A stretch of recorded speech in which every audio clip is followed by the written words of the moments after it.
Hello everyone, and welcome to our webinar on Decarbonization An Imperative. I'm here with your host, Samuel Baumgartner, and Senior Climate Change Consultant, Duška Šaša. Before I hand over to the experts, let me introduce you to the housekeeping information.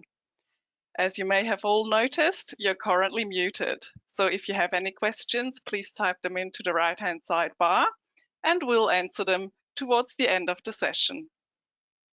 A few words on responsibility. We are a leading impact asset manager specializing in private market investments across 3 different investment themes: financial inclusion, climate finance, and sustainable food. We manage $5 billion in assets across 280 portfolio companies in 75 countries. And now over to you, Samuel and Duška. Wonderful. Thank you very much for the introduction, Franziska. Very warm welcome also from my side to all the attendees. We have quite the turnout today. Looks like it's a hot topic. We have people from Peru, Costa Rica, the US, Nigeria, Armenia, Europe, and so on, to name a few. So very warm welcome to everybody, and of course also very warm welcome to my guest Duška. Hi, Samuel. Thank you for inviting me. I'm glad to be here. Pleasure to have you. And of course, before we get this started, we would also like to know a little bit about our attendees that are here, for which we have a poll that we would like to invite you in. And we would like to know from you, in which areas do you mostly deal with when looking at the decarbonization topic. And in the meantime, Duška, I would like to give you the opportunity to quickly introduce yourself. You're a carbon impact specialist, but maybe handing it over to you to give us a bit of an idea of what you actually do. Thank you very much, and also a very warm welcome from my side as well. Really glad to see that we have such a diverse pool of people joining us today. So my name is Duška Šaša. I work as a climate change consultant for over 16 years now. It's also a surprise to me to state the number of years already that passed. I've been working on climate change domain in both pillars, mitigation and adaptation. I was also working with the public sector and private sector, quite a diverse variety of clients and stakeholders. That gives me also that multi-angle approach to the topic, which I think is also important given the complexity of the topic. Perfect. Thank you very much for that introduction, and it's again great to have you here. I think in the meantime we have the poll results also coming up. We see that actually quite a number of people that are attending this webinar are looking at the topic in their professional life. We also have a good turnout as of members from organizations that look at decarbonization topic. And there's also a couple of them that are just interested in the area. So I think it's quite a good diversification. Duška, are you surprised of the number of people that already are applying this topic in their professional area, or is that something that's kind of following a trend? Yeah, I think that's definitely a trend. This topic is a hot topic today. It's kind of, it's linked to us as individuals. It's linked to us, whatever we do, it's all around us. So I'm not surprised about the number, neither of people that are, expert-wise dealing with the subject, but also on people that are not so much connected and also willing to hear something on that as individuals. Great. So let's dive into it. I think to start off, we hear a lot of different terms and frameworks when we look at decarbonization. Maybe could you start off with giving us a bit of clarity so that we know what are the used terms and how these are applied also within some of the frameworks that we see. Yeah, definitely. You're absolutely right. It's getting more and more confusing even for the experts because the topic is also becoming more complex, and hence the terminology follows. For today, I think 3 terms. Let's emphasize 3 terms and try to explain climate neutrality, net zero, and decarbonization. So how all of these are interlinked. So the first two terms, many people use them as if they're completely the same, but actually they're not. They're very similar in the sense that they both kind of have the objective to reach that neutral, or let's say zero state, where you counterbalance GHG emissions with removals. Both terms also entail that reaching that objective means reduction and offsetting. But the devil is in the detail. So the main difference between the two terms is that, for example, a climate neutral company would make the reductions and the remaining emissions would be offset. But the one that claims is being net zero would actually do the reductions to the extent which is aligned with what the science requires to limit the global warming to 1.5 degrees. And only the unabated amount, which would be a far smaller amount, to be offset. In terms of decarbonization, the name itself kind of suggests, so it's kind of everything, every activity, every action that one does to reduce or eliminate CO2 emissions. So this is more kind of, leaning towards CO2 as one of the greenhouse gases. Therefore, it more focuses on those sectors, of course, that emit this particular gas, like the energy, transport, etc.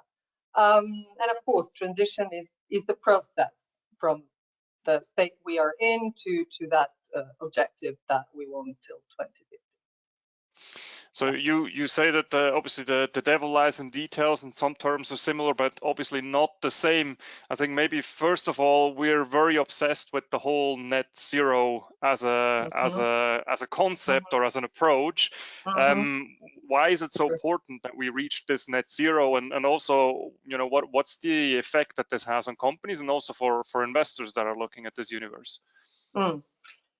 Yeah, so I think a lot of discussion today is around, net zero, how to achieve that, which is, of course, very much valid. But I would like to take this opportunity to kind of you remind people, because I'm sure that the majority is aware, but to remind of some aspects as why this is so important and why we should continue in this transition to reach that goal.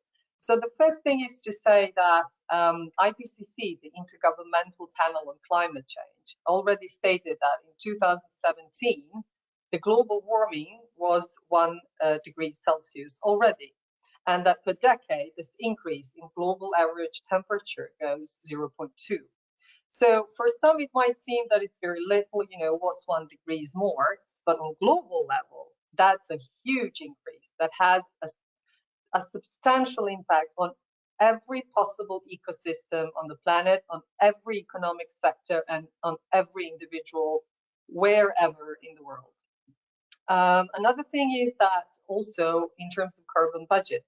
So we know that the Paris Agreement is, trying to set up the whole scene in order for us to reach that net zero by 2050 and limit that global increase of temperature to 1.5. The carbon budget, the amount of emissions that we still have, some room to emit until we reach that threshold of 1.5 degrees, after which science indicates that we would experience really adverse consequences of climate change.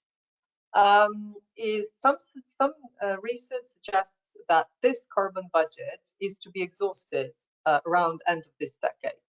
So basically, there is very little room left for further emissions. And also in terms of these consequences, I think a lot of people has already experienced that from, extreme weather events becoming more frequent with a higher magnitude, droughts, floods, heat waves, vector-borne diseases, biodiversity loss, food security issues, you name it. Every possible system in the world will be definitely under this influence. So, also maybe adding to that list, in the end, also for example, companies and investors' productivity, etc., would probably also flow into this, that we hear quite regularly on the media as well, no?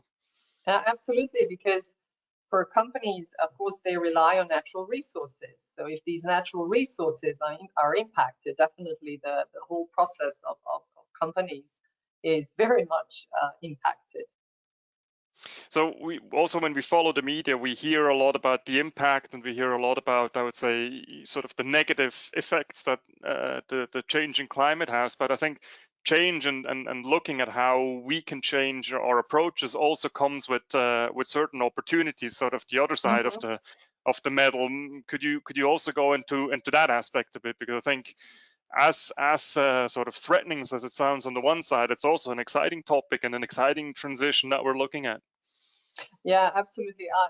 I definitely agree on that front. I think our focus is and should be, on these opportunities. There are numerous opportunities that lie with this transition. I would emphasize two. One is, technological innovation and fostering that technological innovation. And there is so much room also in that aspect for investors and for various companies. Because we do know that deployment of currently available, mature, scale technologies will not be enough. So we need the technological innovation to reach the objective of net zero. That's one thing. Another thing is collaboration across all value chains and entire value chains, because this is way too complex to be solved, just grasping one element of the story. We need to collaborate in every possible aspect and throughout the whole value chains in order to reach that goal that we want. And that's actually an opportunity. So definitely looking at the innovative part. You've earlier mentioned the usage or the use up of the carbon budget by the end of the decade. We hear a regular basis also the reaching of the targets by 2050 as sort of one of the main milestones that we are looking at. With that, we would like to ask the audience the question. Do you think it's realistic that we will reach net zero by 2050? Whether this is a goal that's sort of in reach or not? How are you? I mean, I'm quite optimistic that we will get there. How do you see this, Duška? Yeah, I'm also very much optimistic on that front. But I'm also kind of thinking of this in a way that, what would we actually experience should we not do anything? So definitely any effort put in now will make a certain positive change in that aspect, regardless whether, reaching that particular level. But if we don't do anything now, that will be costly and with huge consequences. And the longer we wait, the more costly it will get. Yeah, absolutely. Let's take a quick look at what the audience says. So I guess you and I are over optimistic in comparison to our participants. It looks like the dominating group is more on the most probably not.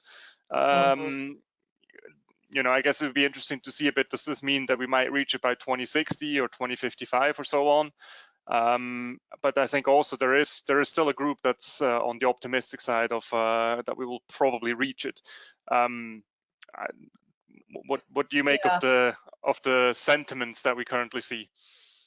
No, I think this is something that can be very much expected, this type of results. We have 35 people that say definitely yes or probably yes versus 50 saying most probably not, because we have a lot of people from this professional arena, which people that are very much aware of all the risks and challenges that are associated with this transition, and therefore are kind of of course very careful about whether or not we can reach that objective. But nevertheless, even if we don't reach that very same objective by that point in time that we have set to do, still, as I said, whatever we do and all the efforts will pay off, definitely. So that's not an excuse not to do anything and simply leave the things as they are. I think that's very well said, and I think that also leads me to my next question of let's agree that action needs to be taken. It's a huge topic. It's sometimes maybe also a bit difficult to grasp the magnitude of things that need to be done. Where should this transition and the decarbonization actually focus on in terms of sectors, industries, and so on? Also, maybe based on concrete examples. Yeah, definitely that's a very frequent question nowadays, and it's a perfectly valid question. So we know that the main contributor to global emissions is the energy sector. And by energy sector, I mean not just energy production, but according to IPCC classification, that also means the energy consumption in any other possible sector. So energy consumption in industrial processes, energy consumption in transport, energy consumption in buildings, etc. So anything connected to energy consumption and energy production is, of course, very much important. And given the fact that we need to move fast, and we need to make, very bold actions, that means that our focus actually should be on those high emitting sectors where we can reach that potential and get the results as soon as possible. Yeah, so, and also within those sectors, there are several sectors that also have a very particular position, such as aluminium. Yeah. Yeah, let's dive into that one. You've mentioned it in the lead up to this webinar. I think it would be a very interesting sort of a case to see how that works and how that feeds into the topic, given that it's an everyday substance that we're interacting with at all given times. Yeah, absolutely. It's I think aluminium industry has one of the industries that has a very particular position in this whole transition. On one side, aluminium is everywhere. It's in our beverage cans, it's in our cell phones, in our cars, the power infrastructure. You name it, it's all over. It's I think the second most widely used material in the world. Its production tripled over 20 years because of how much we actually need it. On the other side, the one side of the medal for aluminium is that it's a high energy intensive sector, which means production of aluminium requires a lot of energy to be consumed, and therefore it's also GHG intensive sector. Estimations show that it contributes to global emissions with 2%, which is quite a lot for a single sector. On the other hand, aluminium is one of the materials on which a lot of expectations is put for the transition and for decarbonization itself. Why? Because it's also 85% of solar photovoltaics is made out of aluminium. Wind power blades, battery packaging, power infrastructure, electric vehicles, you name it, it's all over. So basically, it's GHG intensive. It contributes to the situation that we have on one hand. On the other hand, we expect a lot from the material for the same decarbonization. So that's where we kind of go into circles. But there are ways to also kind of tackle that particular position. Of course, we know a lot about aluminium production. We know which parts of this production generates most of the emissions. We know that these emissions are associated with the energy consumption, which is very high. So we need to first decarbonize the power sources for the production. There comes the energy efficiency. There comes also technological innovation for some part of the industrial process itself. And also just to mention one very important aspect, which is material efficiency and circular economy and recycling, because aluminium is endlessly recycled. So improving, manufacturer scrap collection, post-consumer scrap collection can also support this, whole decarbonization and transition path. It will not be enough. The collection rates are also quite big already, but yeah, definitely aluminium has a very particular position in all of that. And just to mention that reducing the impact or the GHG part coming from the aluminium production will require significant financial resources. Yeah, definitely. So that's where I would say the particular situation around aluminium comes in. So an excellent example that mirrors the change that needs to be done, but also the opportunities, let's say, from an investment perspective to finance this transition into net zero. And I mean, listening to you and also looking at the topic, in the end, it seems pretty straightforward of what we need to do, right? We need to find ways to decarbonize. We need to find ways to reduce our footprint.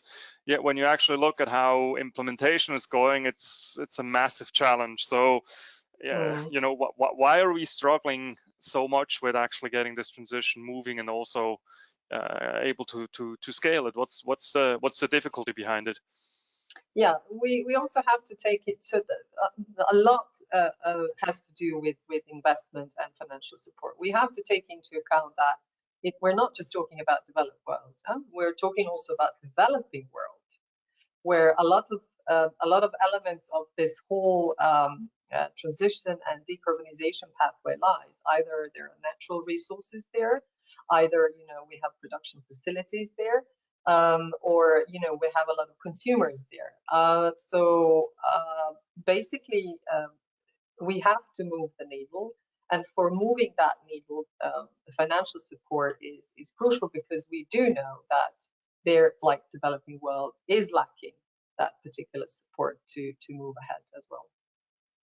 So also certain biases play a role, that we look at our own backyard rather than going a bit further. Yeah, and just to mention here also a very important aspect, and that's a just transition. Yeah.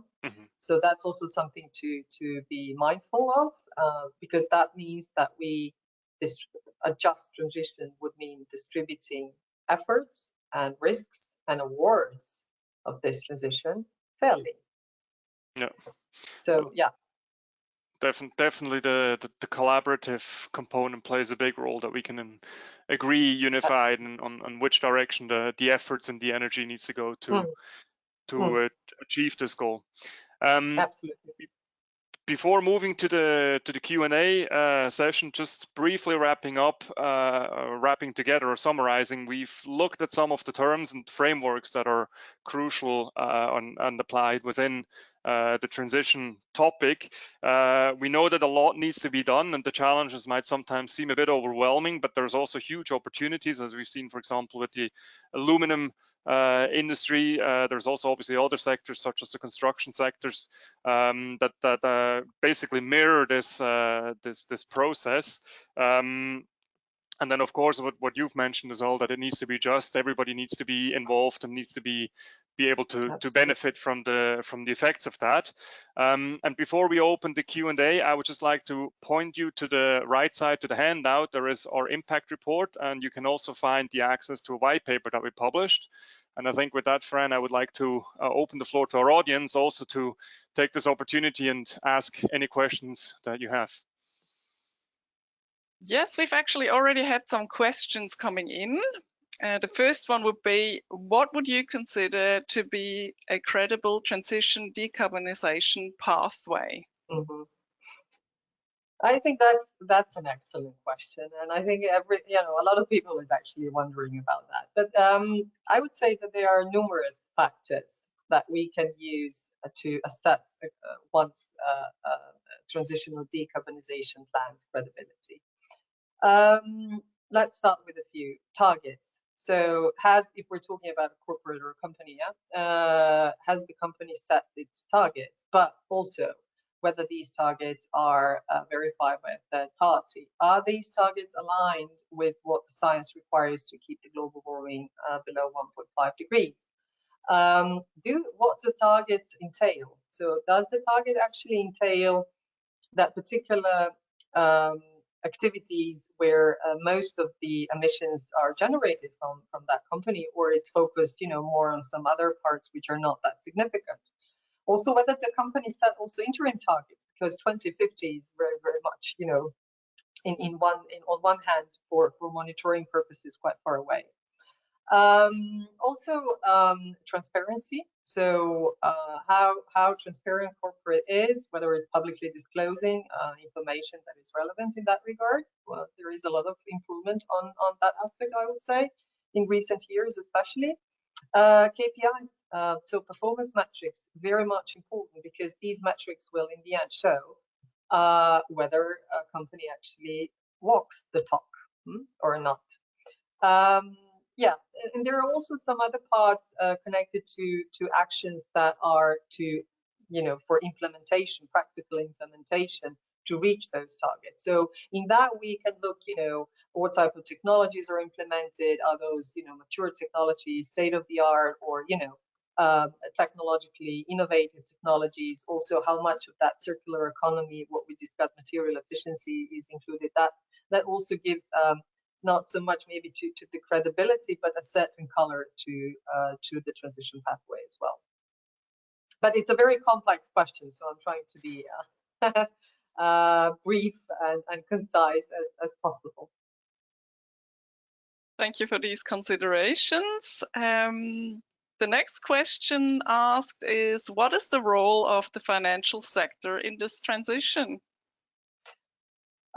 We touched upon this very briefly, Sam, just recently. I think the financial sector has a crucial role. As we know, the whole transition will require significant financial support for developed world, but not to mention developing world, which is already lacking a lot of this support. So to actually move the needle and get to that pace that is required, and the pace is really, really fast, we need financial resources, and therefore that particular sector really can make a difference. I think to add to that, also recognizing that some externalities really need to start to be internalized to include some of the costs that's being created by the current pathway that we're on. Yeah, definitely.